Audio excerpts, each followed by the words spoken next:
Welcome to Equipped for Ministry, presented by Big Woods Bible Church. Our hope is to equip the saints for the work of ministry by talking through common questions Christians ask.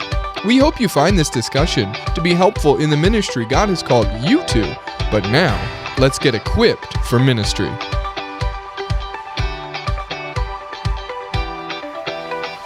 Hello and welcome to another episode of Equipped for Ministry. I'm back with Stuart and Robbie. I've called us the shoulder squad before. I kind of like that, but I don't know, other than just looking at us and recognizing there's a lot of shoulder here. I don't know if anybody gets it, but I don't know. We've got a lot of shoulder and a lot to say, apparently, because we're back with another topic, Robbie's idea. And we're going to just go off of the fact that our podcast is called Equipped for Ministry.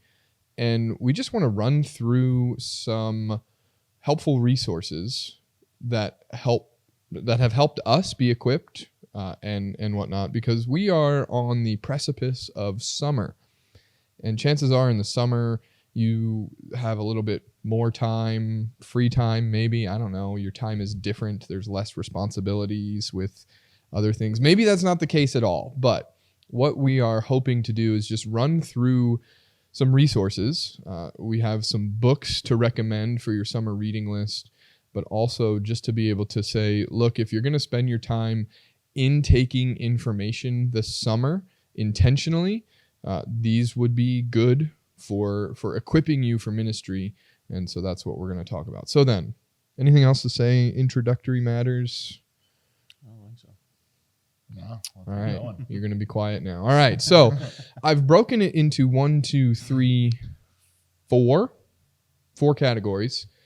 I would like to do books last. Okay. Does that make sense? Because I think everything else could be short, sweet, to the point.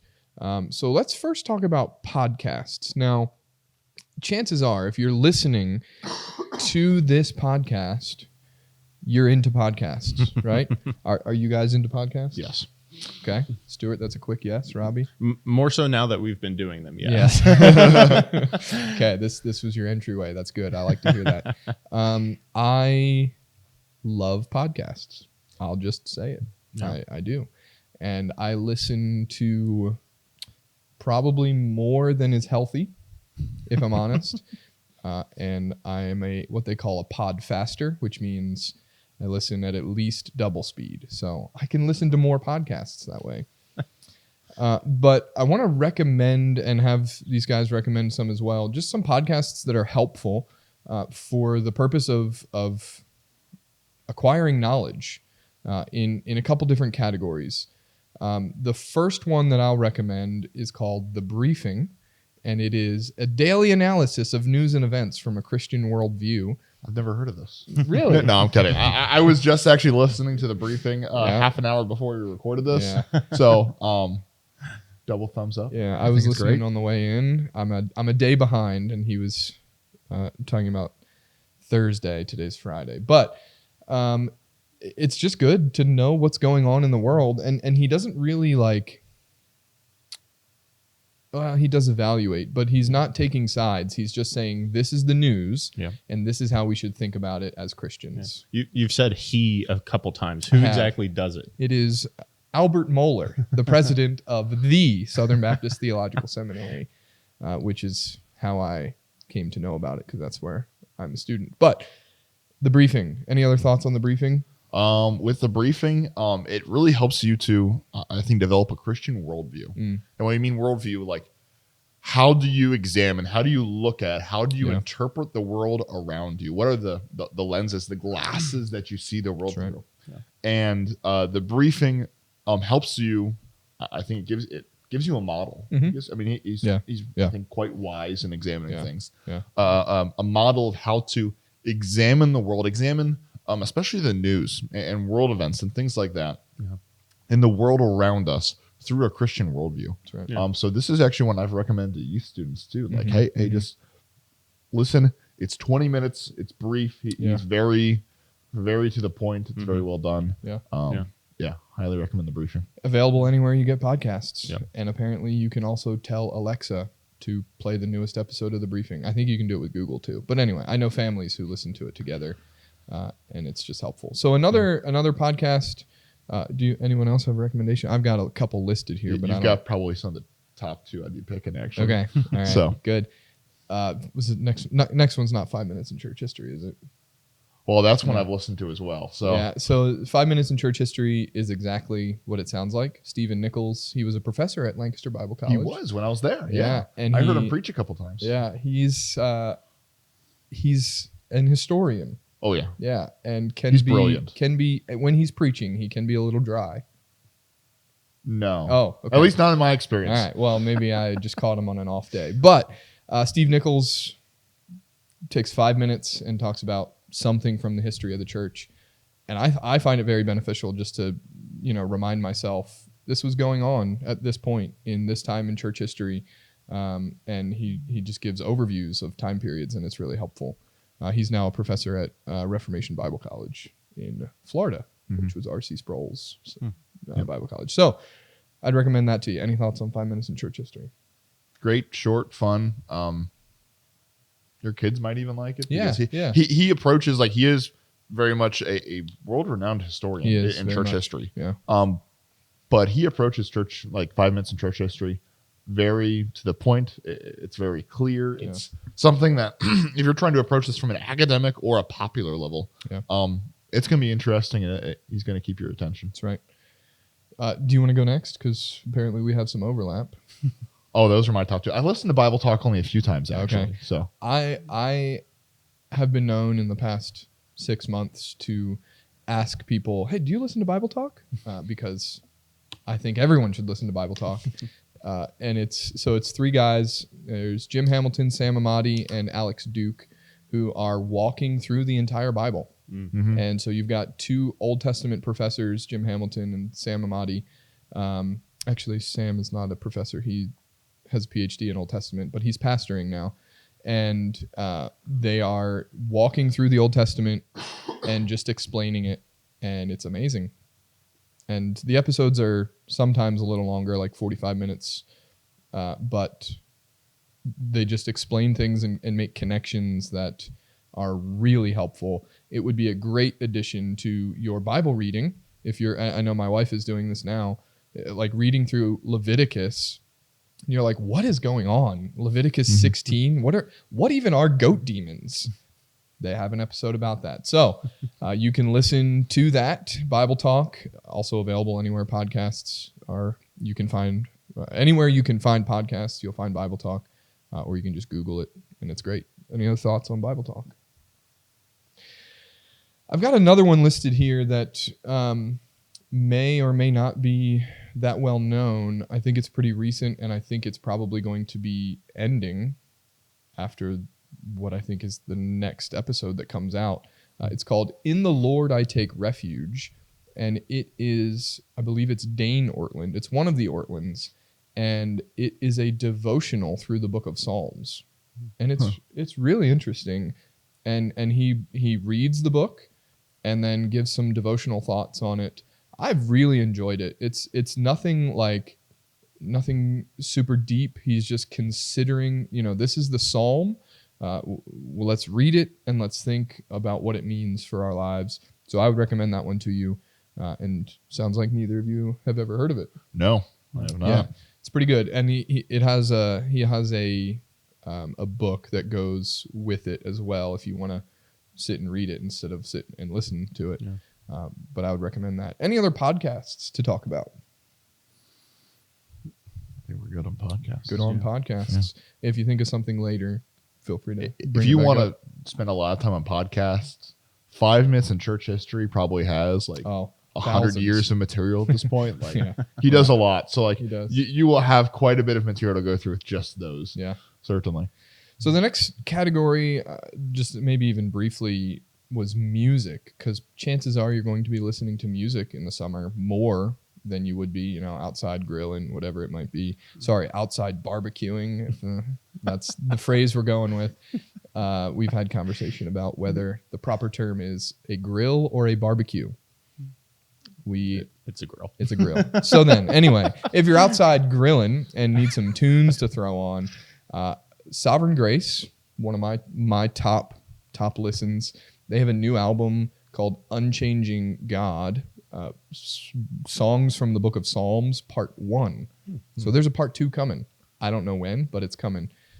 And I just really enjoy listening to Sovereign Grace. We sing some Sovereign Grace here at Big Woods, and I think they are great. Thoughts? Good. Amen. I've heard some of their CDs. Here. Yeah. And secondly is City of Light. We've got some music from down under because they're Australian.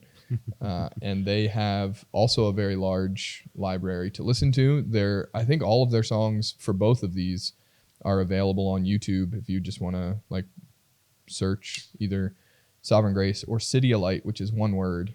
Maybe it's an Australian thing, I don't know. And you can just listen. And I think they are theologically rich lyrics that are easy to sing and memorable. And I think it's just really helpful. So, music. Any other thoughts? I got 2 actually. Oh man. Let me make sure I get this name right. Norton Hall Band. That's right. From Southern Baptist. I was gonna recommend them, but I didn't want to be that guy. Okay. But I'm thankful I like that you it. are. Yeah. So I don't know how many CDs they have. I've only got like 1 or 2 of their albums. And what? Okay. So the one that I have, they've taken some of the older hymns, like "He Will Hold Me Fast," and they've not really remixed it, but they've got some like guitar in the background. Yeah. I didn't grow up with like traditional church music. Yeah. But I love some of the old. I've been growing to love some of the older hymns more and more because of the rich theology. And Norton Hall, they make it like really great to listen to. Yeah, So yeah. Norton Hall Band would be one. The other one, and I can't believe you didn't recommend this. Shai Linne. Oh, sorry. Yeah. I mean, so I was trying to know the audience. okay, so. Yeah. A whole different genre Okay, than okay. much of what we've recommended so far. Shai Linne is a rapper, He is. and he's got a children's album. Oh, so I don't know good. how many, just regular albums. But in regards to theologically solid, rich music, Yeah. I don't know if you really get much better. Right. Whether it's talking about the Trinity, books of the Bible. Yeah. So like I have Shai Linne's kids album Yeah. for Lincoln. Jesus Kids. It's Jesus amazing. Kids. Yeah. Yeah. Rapping through books of the Bible or about prayer and other kinds of things. I listen to a lot of Shai Linne. Yeah, So. me too. And so does Zay, who's my 2.5-year-old son. And he woke up this morning singing Shai Linne's Books of the Bible. There you go. So there's that. His album, his kids' album is called Jesus Kids. Sovereign Grace has 2 kids' albums. One is called Listen Up, and the other is Theology. So basically theology, but with a space in between. Also very good. But as I'm thinking about some kids' music specifically, songs from the New City Catechism, they would also be really helpful to listen to as well.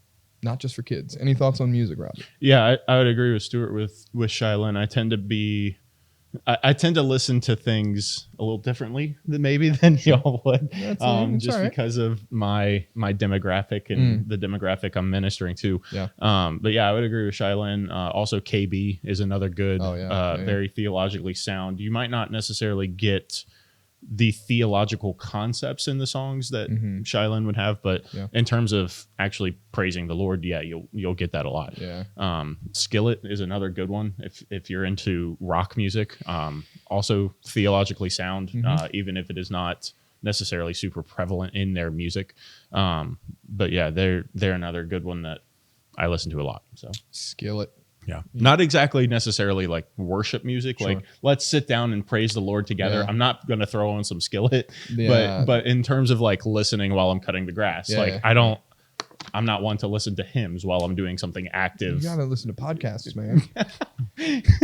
Skillet has some worship albums from the like early 90s, and they are terrible. Yeah, that I would imagine. But- They do have a podcast. I've never heard of them, so Oh that's my. probably why. Yeah. Skillet does have a podcast though. I've heard you of want Skillet, the worship If you album. want Yeah. the theology John Cooper? of John Cooper, Yeah. Yeah. who's the lead singer, Yeah. He's check been really out outspoken. check out their recently. podcast. Mhm. Yeah. All right. So then next, unless you have more to say on that, next category is websites and or blogs. And we might just have to rush through this one because we've got some really good books to get to, which was kind of the point of this anyway. But anyway, we can be wordy, I suppose. So websites and or blogs to consider. There's the Gospel Coalition, and we'll mention them here in a second as well with some other things. I would say not everything on the Gospel Coalition is going to be great. Not going to be... Yeah. I'd read it with discernment. Yeah. I would say 80% of their stuff is great. Yeah. 20% I would read with a discerning eye. Right. Yeah. But they do have some great contributors there. They really do. So... someone who was formerly a contributor but has now started his own website instead is Kevin DeYoung, and his blog is, you can probably just find it by Googling, which is what I'm doing right now. It's hard to type and speak at the same time. KevinDeYoung.org, if you want to read that. He is a very clear thinker, and I just really appreciate everything he has to say. Oh, yeah. Yeah. He's awesome. Yeah. Next, we've got Desiring God. John Piper. Yeah. Mm-hmm. Yeah. Who also has a podcast, Ask Pastor John, which I've heard is really good. Yeah, the Ask Pastor John podcast is really good. The episodes I've watched. Yeah. And in addition to that, I think almost all, if not all, of John Piper's books through Desiring God and other things they've written through Desiring God are, I think, free for digital download Available through their as a website PDF or Kindle. Yeah. So if you're like, hey, on his website, yeah. I can't spend a lot of money, but I want to read a lot of good books. Yeah. Desiring God, I would recommend them for just about everything. Right. That's how we read through for our premarital counseling, his marriage book, This Momentary Marriage, available for free on his website. So that's really helpful. Tim Challies, he's got a great website, and he isn't blogging so much anymore, but he's like pointing out other good articles for Christians to read, and he kind of like conglomerates them and sends it out. So that's a good website to consider. Yeah, Challies is he's a pastor up in Canada, actually, eh? Toronto. He's a name you probably haven't heard too much of. Yeah. But he had a pretty active blog, writing articles, and he wrote good stuff, and he wrote stuff that's very approachable. But he also does some book reviews and things like that. But just a solid believer and someone worth considering and looking at. That's right. And then finally back to TGC. They've got something called TGC Courses, which if you're interested in kind of like going deeper, they're, basically like Bible college level, maybe a little bit higher than Bible college, maybe not quite seminary, on a whole range of topics to consider. And I have looked at a few of them and said, yeah, I would actually really like to do that in the future. I don't have time right now, but maybe in the future. I've started two of them. Okay. And I didn't finish either of them due to actual seminary classes. Yeah. But the two that I started, I'm like, this is good material. I just don't have time at the moment. But it was good material. So yeah. So then our final, you got any other blogs, websites? No, okay. No. Maybe stay off Facebook. That's just another. that's great advice. Finally, the category of books, the moment you've all been waiting for, I'm sure. We've got some books here, not all of them. And I asked these guys and Pastor Tim to recommend a book that they're like, oh yeah, I want to read this. I haven't gotten there yet, for like a summer reading list. And so that's kind of what we're doing here. I've got a few. Do you want me to go first, since mine will be the shortest? Sure. Yeah. I'm not a huge reader. I don't love to read like these guys do. So my summer reading list is really short. But Alistair Begg just came out with a new devotional book that actually was either for sale or being handed out at T4G when we went back in April. I don't know the name of it off the top of my head, but it is good. It's a daily devotional. It's meant for couples, if not even families as well. It's something that can be done on your own. Truth for Life.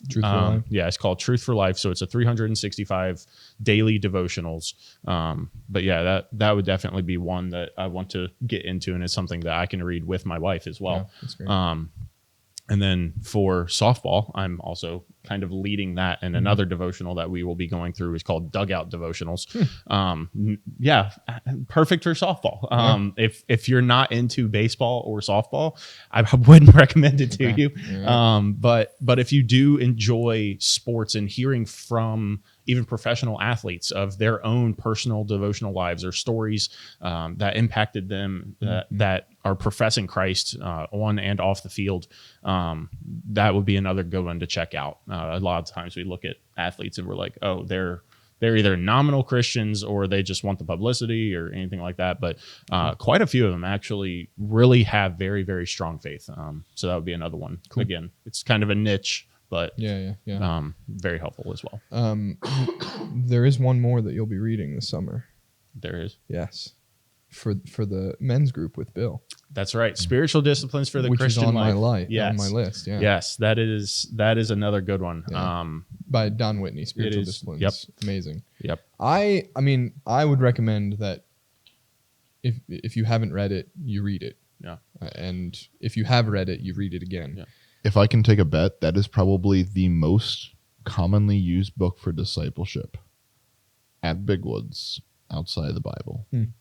Or at least is probably in the top 2. Okay. If you need a copy, let me know. Yep. Yeah. And if you want to read with a group, yeah, come out last Thursday of every month, I believe it is. I don't know what regularity there is. Yeah. But if you have questions, let us know. Yeah. That.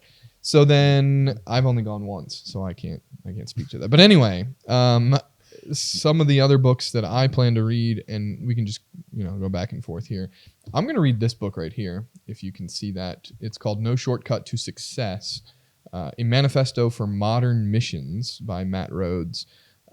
We got this for free at a conference that we went to recently, and it's looking at some of the modern mission strategies and critiquing them because they are focusing on numbers and speed and whatnot instead of faithfulness to Scripture. So I'm excited to read that and think that it would be beneficial for others to read because it's something that, missions is a big deal. We need to have a good theology of missions. And so if you want to learn more about what's going on in the world now and what might be a better path, this would be a great book for you. No Shortcut to Success. Yeah. Stuart? First book I have up is Mama Bear Apologetics, empowering your kids to challenge cultural lies. This is a book I've actually heard a ton about from other individuals who have loved it and have started teaching their kids basic apologetics, basic arguing for their faith, as well as being able to come alongside their kids in answering questions about what's going on in culture and how do we need to think about this, not only for ourselves, but also for younger kids. Yeah. So, yeah. I bought that for Brianna actually a while ago, I think, and she's going to be reading it soon.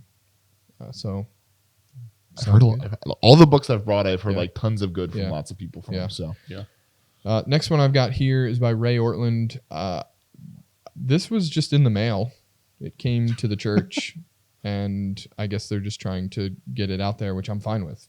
Crossway, if you want to send me more books, please do.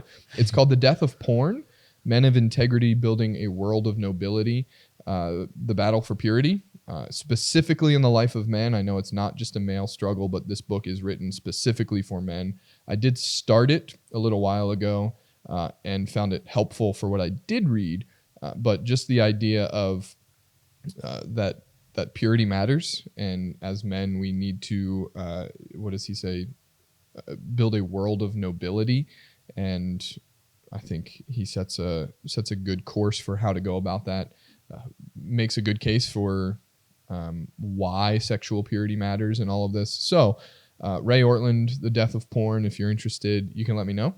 I would be willing to read through with others and discuss it, but that's on my summer reading list. Yeah. Next up, how about you guys? Because this is a mutual. Okay. Next one I have is Pilgrim's Progress, and I was shamed before coming on this from Aaron, as I have not read this yet. My understanding is Pilgrim's Progress is a allegorical tale of what the Christian life is, written by John Bunyan. he would have been written this 200-300 years ago. Yeah, I think it was like 1700s. Yeah. We don't have to wonder. We've got Google access. Okay, there we go. But I have heard everything from, this has been recommended by how many different pastors and theologians, and just the value that they find in it as just a contemplative book to read. Now, I have mine in modern English because I want to read in modern English, not the original. Yeah. And I know they have children's versions of it and everything else, but I've heard so much about this from so many people that I need to read this that I'm finally getting around to it. So it's good. He was born in 1628, okay. died in 1688. So that's the time period. There we go. English was a bit different back then. Yes. Yeah, but still the allegory is a great story, and just the pictures that he paints with words are helpful. So next book for me, and actually Stuart and Tim. I asked Tim as well, and this was on his list. Also a freebie that we got at the conference. So, hey, Robbie, if you want to join in, feel free. You have it. So it's called Strange New World, How Thinkers and Activists Redefined Identity and Sparked the Sexual Revolution. If it sounds deep, it probably is, but it's not as deep as the book that this is a summary of. So there's that to consider. But this is written by Carl Truman, and he is a professor at Grove City College. Shout out to Pennsylvania there. And so I think he is another very clear thinker for our day and age.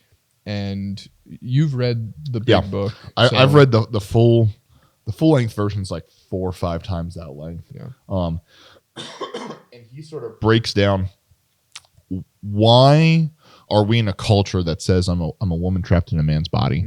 Like, how did we get here?